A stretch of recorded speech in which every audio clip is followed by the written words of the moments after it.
Добро утро и на сите што дојдовте малце покасно. Денеска продолжуваме со серијата Основите на црквата. Ако ви текнува, почнавме со проповед од првата глава Дела апостолски, каде зборувавме за она што Христос има оставено на црквата. Изборувавме за три работи, за три нешта. Прво беше откровение, метаноја и послание. Откровение, метаноја, послание. Откровение беше законот и Божјиот збор кој Христос го откри на апостолите. И таму пишува во првите стихови дека кога Исус беше со нив 40 дена откако воскресна, пред да се вознесе на небото, Исус им откриваше многу од законот, им го објави законот, им зборуваше за Божите зборови. Втора работа што се случи, Исус им даде многу важно ветување. Тоа беше ветувањето на таткото, кое ние денес го нарекуваме како? Што е ветувањето од таткото? Светиот Дух. Светиот Дух е оној кој доаѓа во христијанинот. Будни ли сте, луѓе? Треба да малку се гледа нешто, заспани сте си, дај да ќе ве разбудам. Светиот Дух е оној кој доаѓа во нас, не оснажува. Оној кој на некој начин го прави христијанскиот живот возможен. Јас често пати знам да кажам, христијанскиот живот не е тежок. Христијанскиот живот е невозможен. Христијанскиот живот е возможен единствено преку силата на Духот. Исус им кажа на апостолите: не оддалечувајте се од Ерусалим. Со други зборови, немојте ништо да направите, ништо апсолутно да почнете, револуција, што е да е, без пред тоа јас да ве исполнам, да го испратам Духот од озгора, кој ќе ве исполни со сила, за да можете тоа да го правите. Дури тогаш кога Духот се спушти во нив, тие почнаа црквата, тоа беше роден денот на црквата. И третата работа, веднаш после таа метаноја, е посланието. Одете по цел свет и од сите народи правете мои ученици. Нашето послание многу зависи од тоа, многу зависи дали сме исполнети со Духот или не сме исполнети со Духот. Дали ние вистински го живееме овој христијански живот или практикуваме некаква религиозност. На кој начин ние го живееме христијанскиот живот? Славко, како што знам, како што зборевме преку телефон, тој ми каже и ми опиша што ќе проповеда, не сум ја слушал проповедата, но ми зборуваше многу за христијанскиот карактер и за плодот на Духот. Тега ќе зборува за плодот на Духот и за христијанскиот карактер, кој всушност е резултат на таа метаноја која се случува во нас. Посланието и христијанскиот живот не се возможни без еден важен аспект од животот со Бог. Сите ние сме повикани да имаме активен живот во заедништво со нашиот Творец. Активен живот во заедништво со нашиот Бог, Спасител и неговата заедница на земјата. Ние сме повикани на такво заедништво. Црквата всушност е еден таков живот. Заедништво со Бог и во заедништво со неговата црква на земјата. Денеска сакам да читам еден дел од Дела апостолски кој многу ме инспирираше. Ќе читам Дела, 9 глава, 1 до 9 стих. Јас ќе ве замолам да станеме, додека го читаме овој дел од Божјиот збор. Значи Дела 9, 1 до 9. Вели вака. А Савле, овде се уште е Савле, ќе видите и зошто, дишејќи уште со застрашувања и убиства против учениците на Господа, дојде кај првосвештеникот и побара од него писма за синагогите во Дамаск, така што ако таму најде некои што го следат овој пат, мажи и жени, врзани да ги доведе во Ерусалим. Но додека по патот наближуваше до Дамаск, наеднаш го обзеде светлина од небото. И откако падна на земја, слушна глас што му зборуваше: Савле, Савле, зошто ме гониш? А тој одговори: кој си ти, Господине? А Господ му рече: јас сум Исус, кого го гониш. Тресејќи се од страв и ужас, тој праша: Господи, што сакаш да направам? А Господ му рече: стани и влези во градот и ќе ти се каже што треба да правиш. А луѓето што одеа по него стоја занемени од чудо невиденост, зашто слушаа глас, а никого не гледаа. Савле стана од земјата и макар што му беа очите негови отворени, ништо не гледаше. и водејќи го за рака го одведоа во Дамаск. И 3 дена остана слеп и ништо не јадеше, ниту пиеше. Амен. Повелете се луѓе.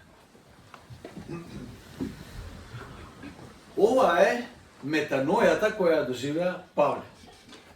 Може би немаме сите вакво сведоштво и фала на Бог што немаме такво сведоштво, да останеш слеп, да не јадеш, да не пиеш. Тоа е страшна работа. Приказната на Павле е уникатна во многу аспекти,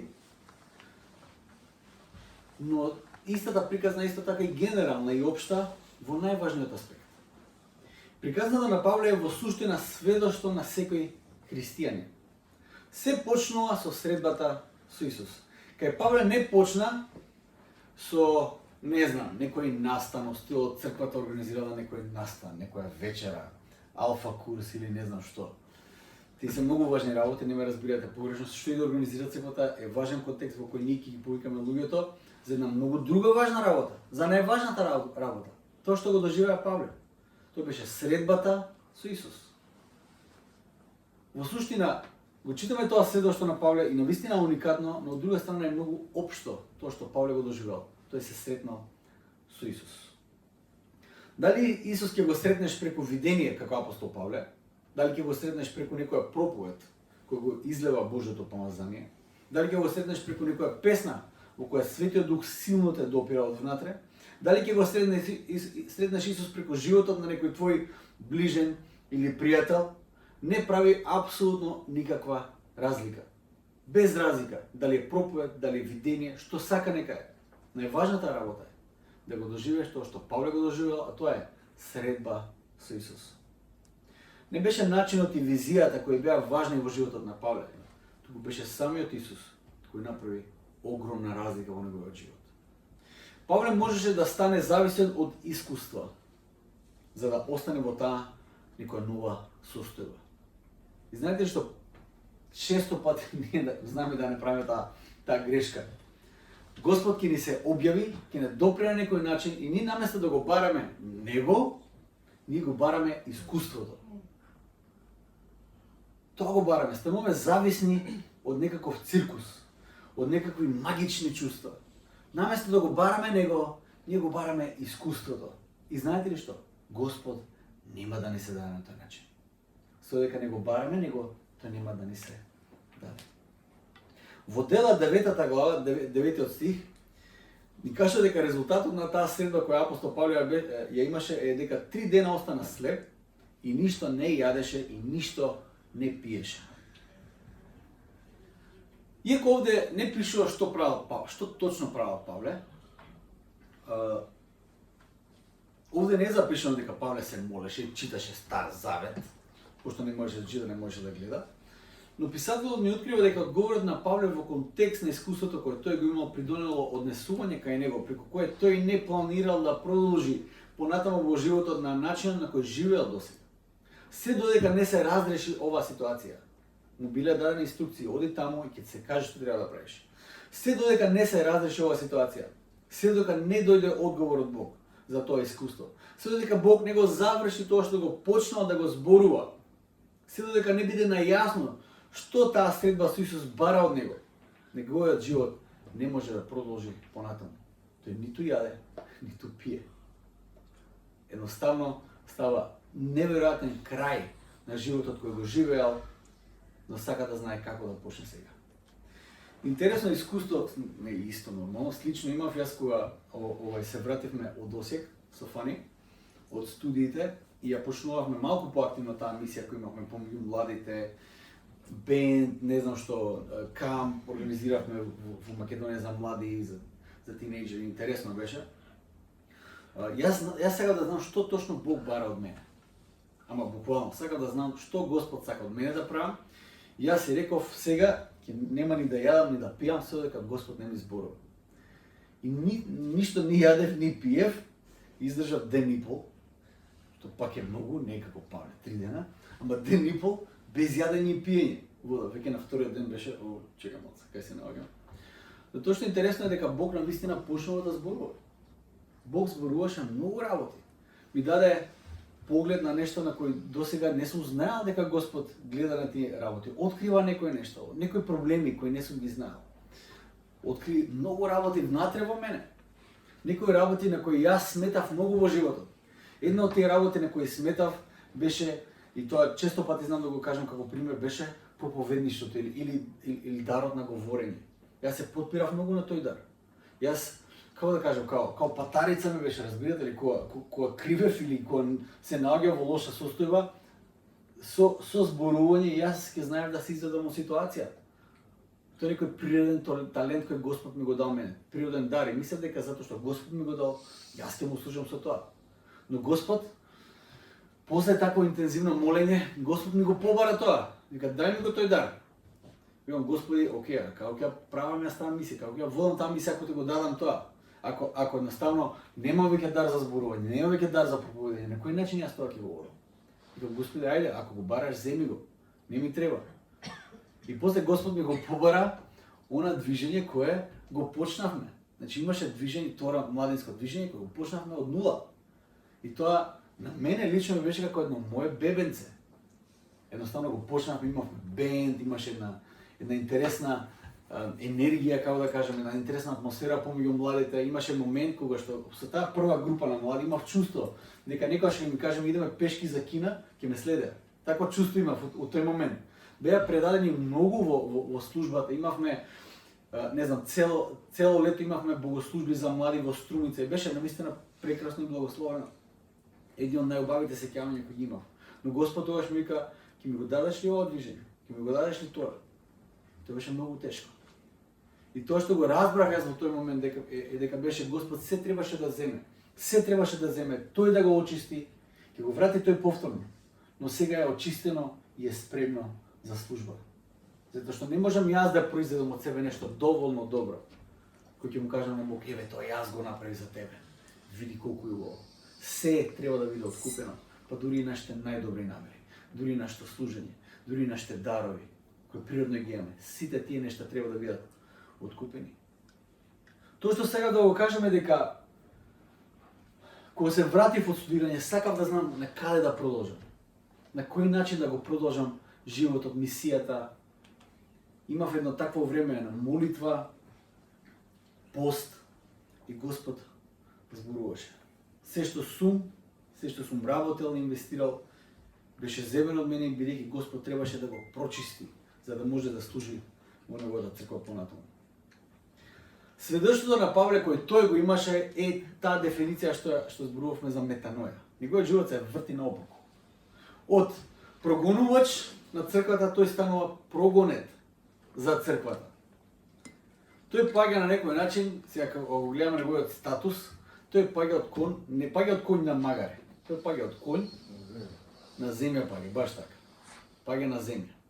Затоа што од врски со првосвештеникот, кој му е дадена власт да апси, да го спроведува јавниот ред и мир, до човек кој треба да бега и веќе во неколку стиха подоле е спуштен од зидините на еден друг град, каде што бега да не го убијат и така натаму.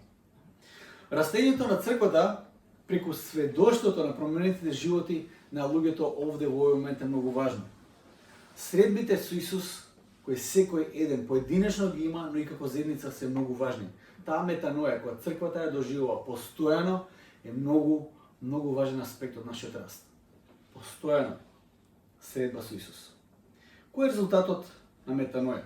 Што мислите, што ќе се случи ако го видите Исус, ако се среднете со Исус? Што се случува? При средбата со Исус Павле доживеа нешто неверојатно. Еве ќе ви прочитам во 9 глава 6 стих. Видете што доживеал Павле кога го сретнал Исус. Тресејќи се од страв и ужас, тој праша: Господи, што сакаш да направам? А Господ му рече: стани и влези во градот и ќе ти се каже што треба да правиш.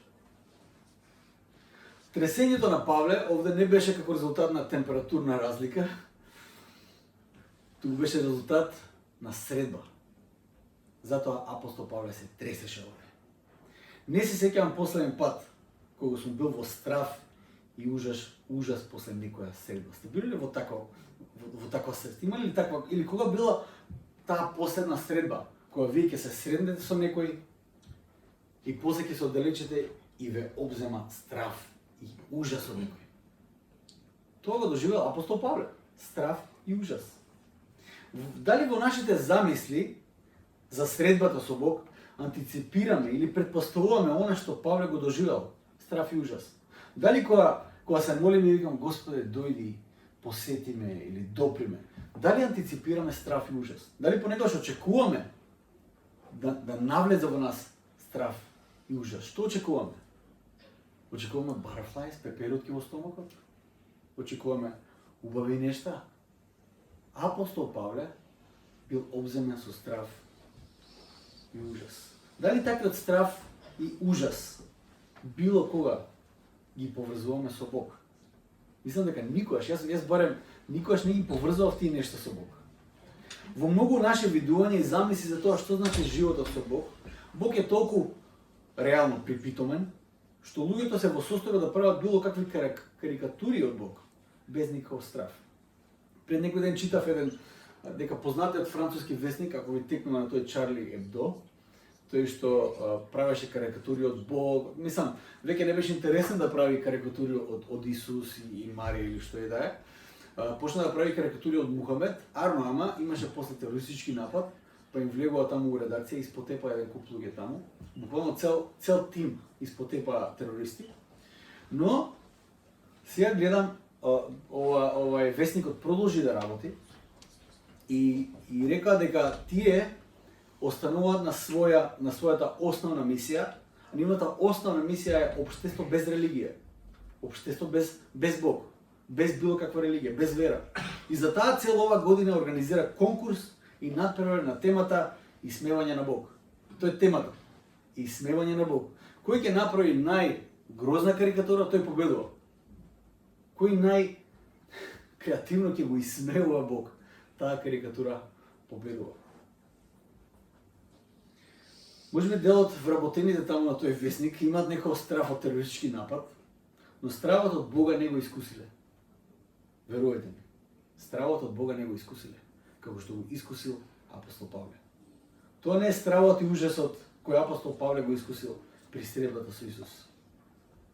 Но ако само на тоа останал апостол Павле, на стравот и ужасот, тогаш единствениот одговор за нас би бил безнадежност. Ако апостол Павле останал само на тоа искуство, страв и ужас при средбата со Бог, тогаш што зборуваме ние? Што проповедам јас тука секоја недела? Ако единственото искуство кој го имаме со Бог, во тоа прво искуство е страв и ужас, тогаш нашата порака е порака на безнадежност. Но зошто христијанската порака е порака на надежта? Доколку средбата со Бог, апостол Павле носи страв и ужас. Малку подале во текстот, 17 стих, можеме да прочитаме еден многу важен аспект. Апостол Павле, кажаме му да отиде во градот, да чека, и веќе на апостол Павле, ако читате текстот подале, Бог му во видение му одговара кој ќе дојде и што ќе направи за него. На друг човек, Ананија се вика, во истиот град му кажува што да прави. Му кажува ќе одиш, тоа што е интересно, ќе одиш на таа улица, дури е напишано името на улицата, се вика права улица. Ќе одиш на таа улица, во таа куќа, таму е савле, ќе ги положиш рацете и така натаму. И Ананија вика, ама чекај Господи, јас сум слушнал за тој савле. Тој е оној од кој црквата има страв и трепет. Бог му вика, окей, ама сега Павле нема појма колку треба да претрпи за моето име. И он ќе биде мој слуга. И во 17 стих вели вака, Ананија отиде и влезе во куќата и откако ги положи рацете своји над него, рече, брате Савле, Господ Исус, кој ти се јави по патот, по кој доаѓаше, ме прати за да прогледаш и да се исполниш со Дух Свети. Само да се сретне Бог, без притоа да се исполниме со Неговиот Дух, е страшен момент. Многу страшен момент. Мислиме дека само средбата со Бог е доволна? Размисли пак. Средбата со Бог преку визијата која Павле доживеа беше средба која го исполни со страв и ужас, после која средба Павле не можеше ни да јаде, ни да пие. Таква средба е таа. Да се сретне живиот Бог, значи да се искуси ужасот на неговата светост. Тоа е присуството во кое ние не можеме да постоиме такви какви што сме. Не можеме. Во Стариот Завет, објавата Божја на неговиот народ се случуваше секогаш и стриктно преку темниот облак која заседнуваше Божјата слава,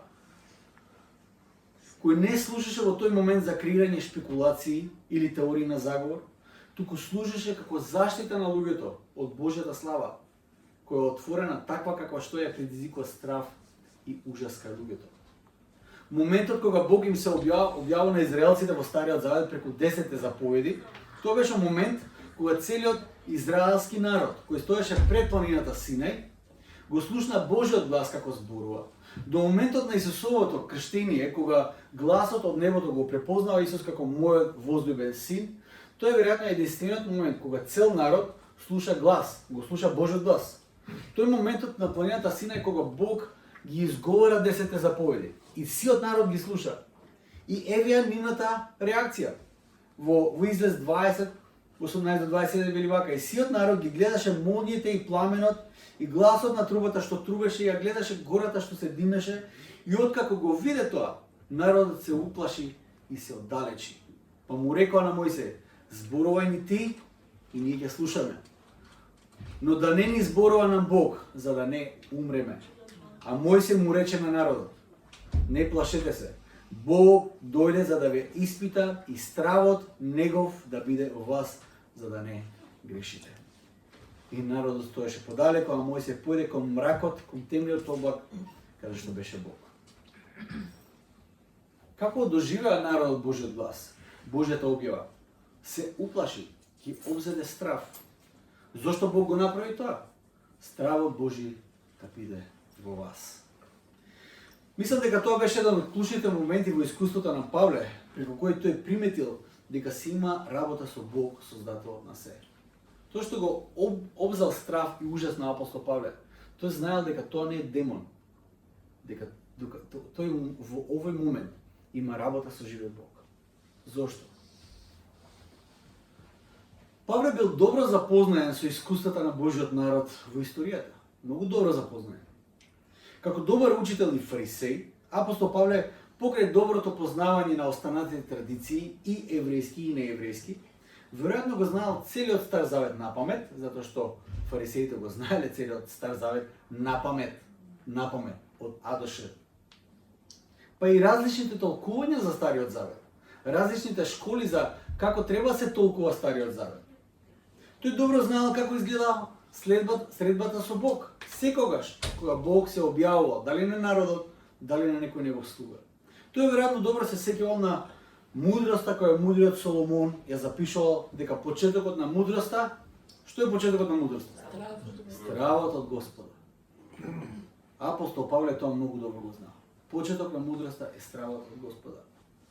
Можеби, сега веќе шпекулирам, од тоа била инспирирана и неговата мисија, за да ја уништи црквата. Група која зборува за некакво си простување на греови, па нема ни жртвен систем, нема ни жал човече што прават греови. Веруваат дека ќе им е простено онака, без везе. Немаат никаков страф овие луѓе. Радосни се, пеат цело време, уживаат, зборуваат за некаква слобода. Што име не човече, овој нели знаат за Божјиот страф? Зборуваат само за милоста Божја. Какво е тоа учење кој носи слобода без грч? Тој на себе си ја можеби земал мисијата да го донесе Божјиот страф кај луѓето. Има да ги уплашаме тие луѓе, да видат кој е Бог. Вика, како беше животот на Павле? Во првиот стих од оваа глава е опишан. А Савле, дишејќи уште со застрашување. Што не ни зборува, неговото присуство на страф. Разбирате ли? Таков бил тој човек. Значи, додека се каменува Стефан, тој веројатно не форел на еден камен, ама се знае кој го потигнал се до тоа.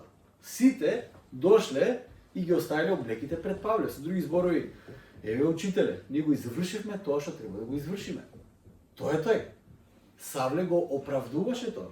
Тој дишејќи уште со застрашување и убиства против учениците на Господа. Тако живот водел Павле. Павле воздигнуваше страв. Неговото присуство значише страф и трепет. И тоа не само како личност сам по себе, туку со себе понесе цел еден систем на прогонување. Да беше сам Павле окей, но писмата од првосвештеникот се веќе another level. Писмата од првосвештеникот тој веќе легално, не само онака импулсивно да убие некој. Тој веќе може да ги прогонува сите оние со кои тој не се согласува. Може би тој се зема таа задача стравот од Господа тој да го донесе во народот. Но Павле при личната средба со Бог, тој може би за прв пат го доживеал стравот од Господа онака како што треба. Тоа не е стравот кој тој го носел со себе, туку тоа е страв од една друга категорија.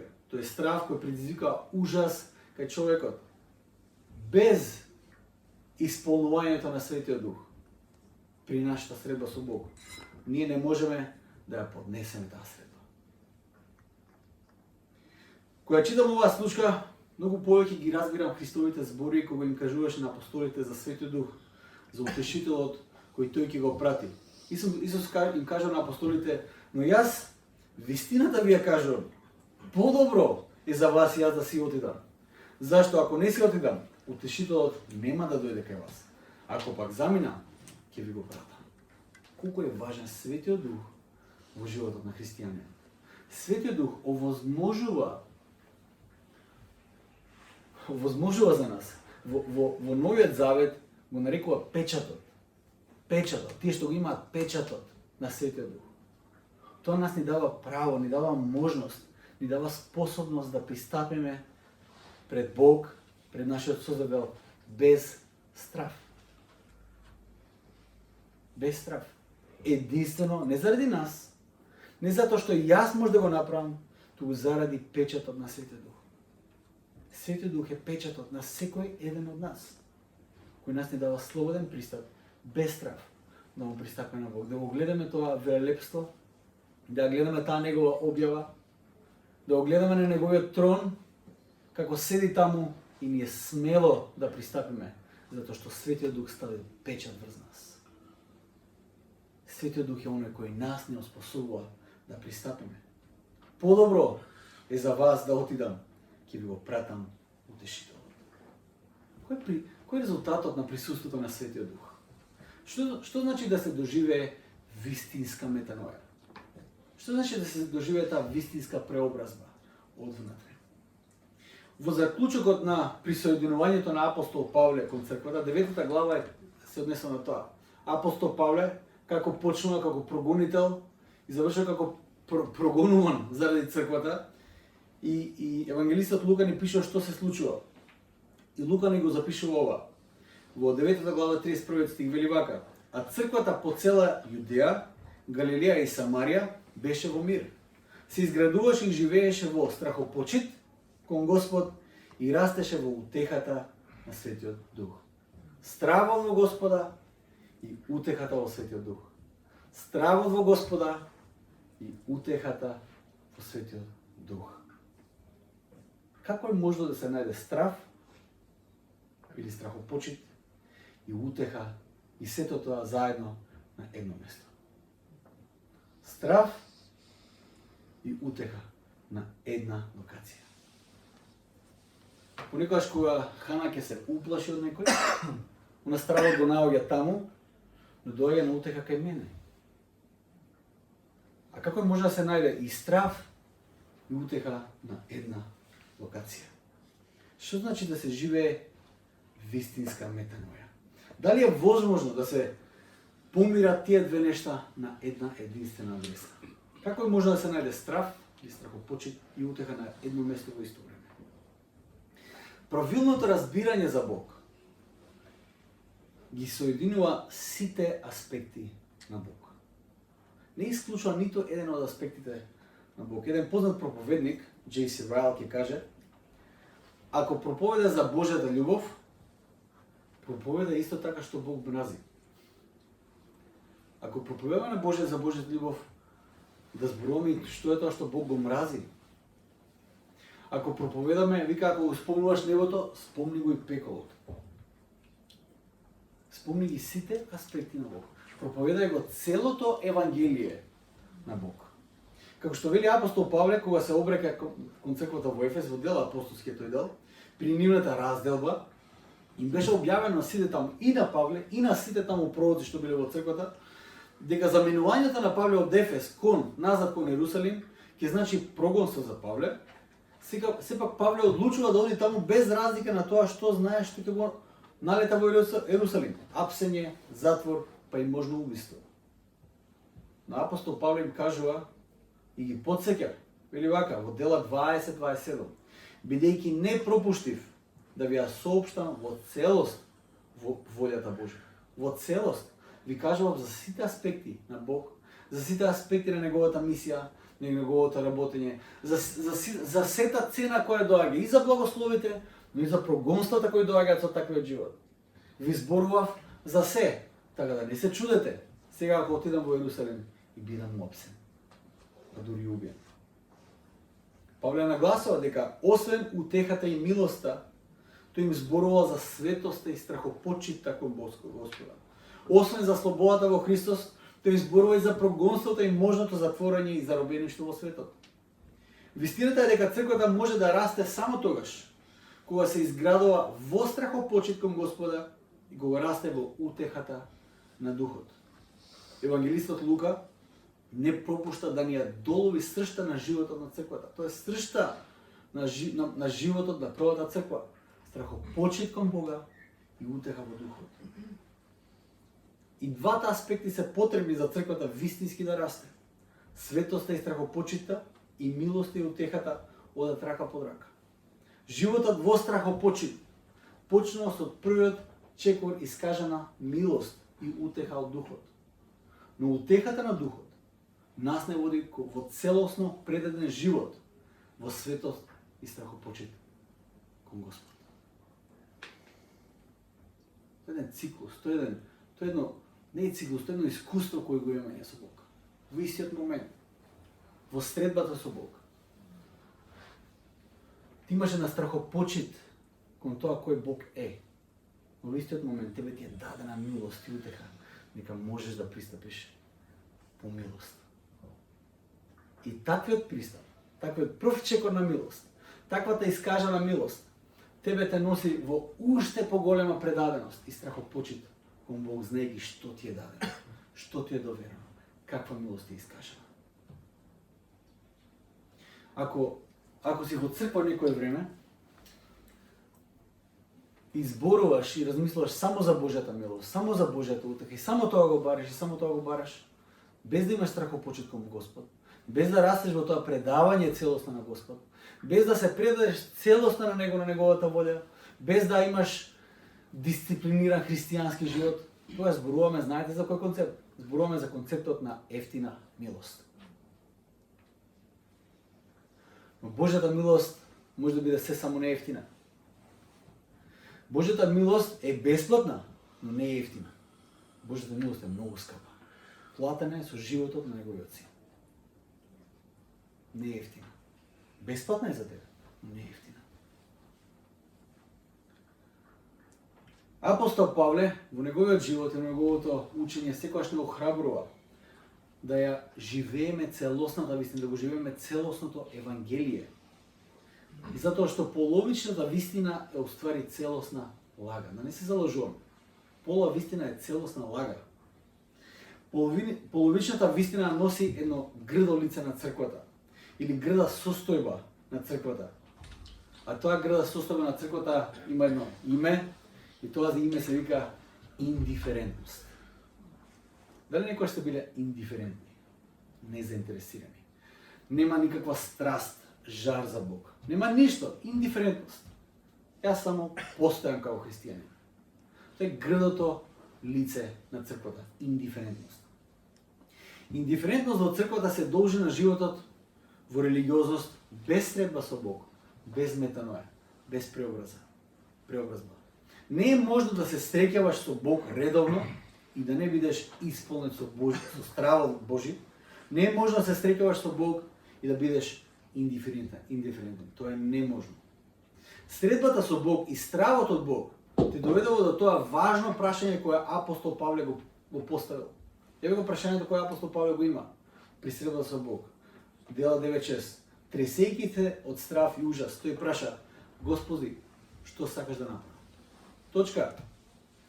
Кога ќе осретнеш Бог, кога ќе го видиш Него, прво прашање кое доаѓа на ум е: Господи, што сакаш да направи?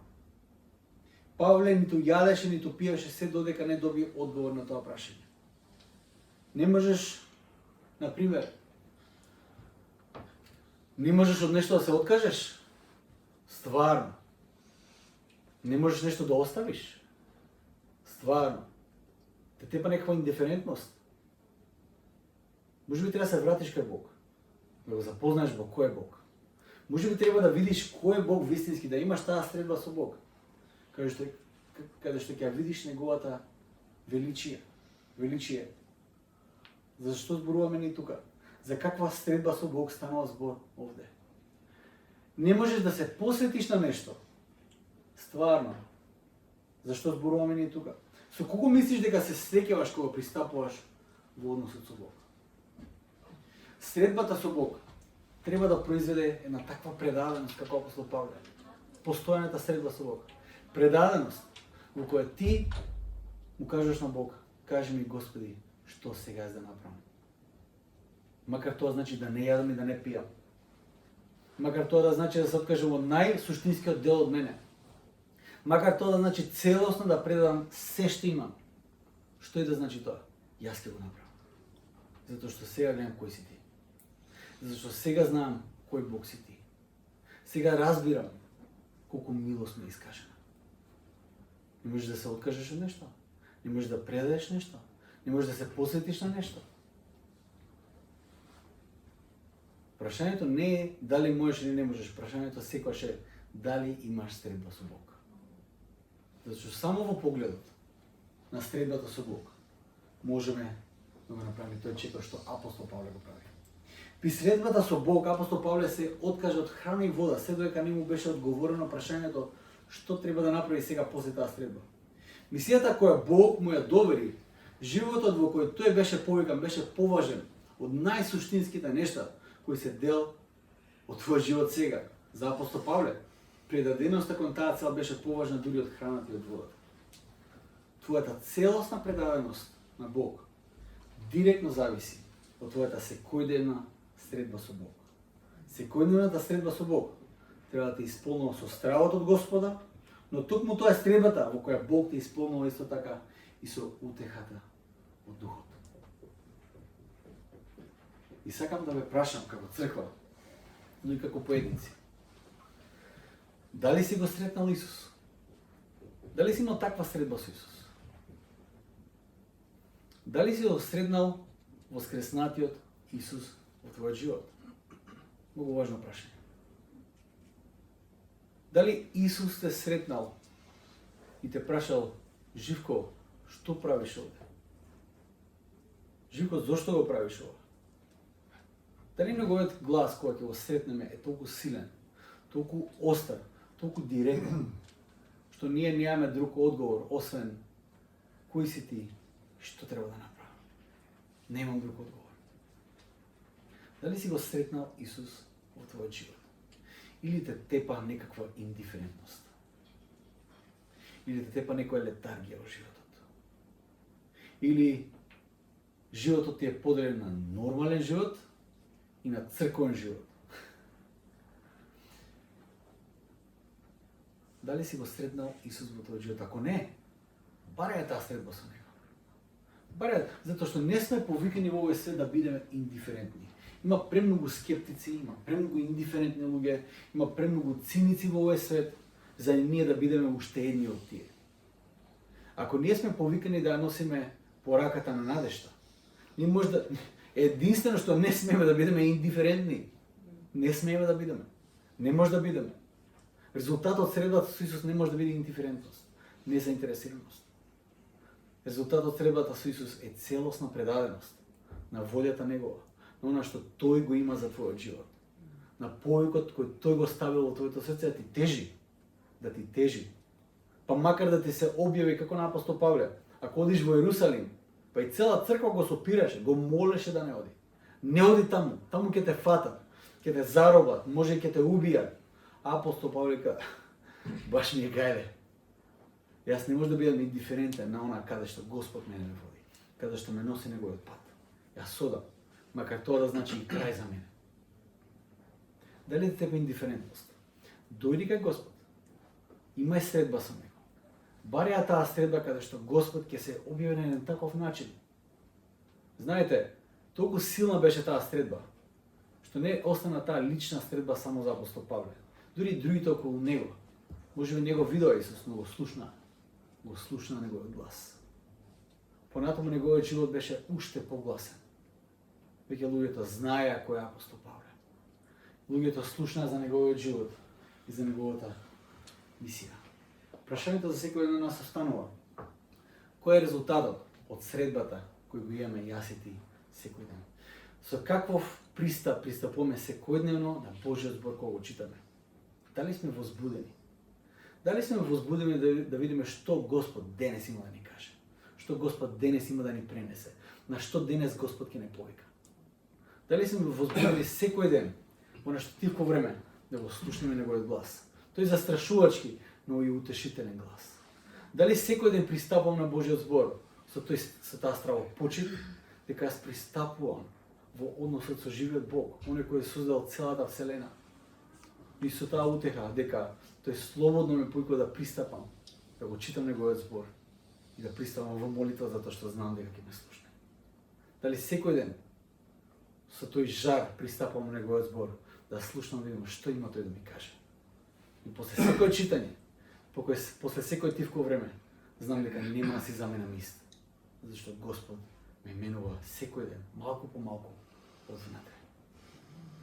Да бидеме отворени за секоја мала средба со Господ. Зашто ниједна средба со Господ не е мала средба. Ниједна средба со Господ нема да не остави индиферентни. Не преобразува секој од корен. Како што беше апостол Павле. За апостол Павле тоа потребно беше една средба. Тоа е неверојатно нешто. Една средба. Од гонител на црквата до прогонуван на црквата. Може би за некој од нас ќе треба неколку средби. Може би за нас ќе треба, за повеќето од нас ќе треба цел живот. И нека биде така. Но секоја средба со Бог е една посебна средба со Бог. Секоја средба со Бог е како средбата која просвештеникот имаше еднаш годишно, кога влегуваше во светињата на светињите. Еден човек еднаш годишно имаше право да влезе таму. Ние тоа го имаме како прилика секој ден. Нека нашиот пристап биде еден таков пристап. Со едно такво очекување за една таква средба со Бог. И да ќе биде преобразувачка. И да пристапиме со една таква страхопочит. Дека не доаѓаме кај нашето другарче, туку доаѓаме кон живиот Бог. Пристапуваме и сакаме да ги слушнеме неговите зборови. Но нека духот не утеши. Дека кога пристапуваме, Бог ги знае, Бог не знае, во целост. И тој се радува со секој наш бебешки чекор. Господ посебно се радува. Ајде да се молиме.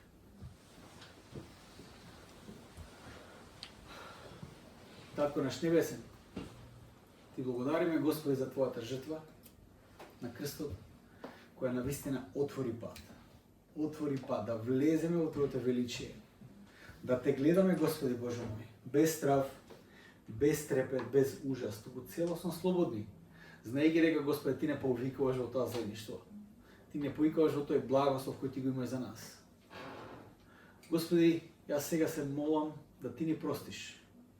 Да ти ни простиш секогаш кога те земаме здраво за готово. Господи, се молам да ти ни простиш секогаш кога пристапуваме со индиферентност. Секогаш кога пристапуваме како да ништо не се случува. Господи, прости ни затоа што имаме потреба од Твоето простување. Боже мој, ти благодариме затоа што го отвори патот за секој еден од нас. Да пристапиме слободно во Твоето присуство и, Господи, да бидеме исполнети од Твојот дух. Те молиме, Господи, благослови не и прослави се преку секоја средба која имаме со Тебе. Исполнене, Боже мој, имаме потреба од Тебе, се Христе. Нека имаме тој жар и таа страст која имаше апостол Павле за Твојот збор, за проповедање на Твојата радосна вест, за се што Ти си, да го живееме така нашиот живот, Господи. се оставаме татко во твоите раце. Амен.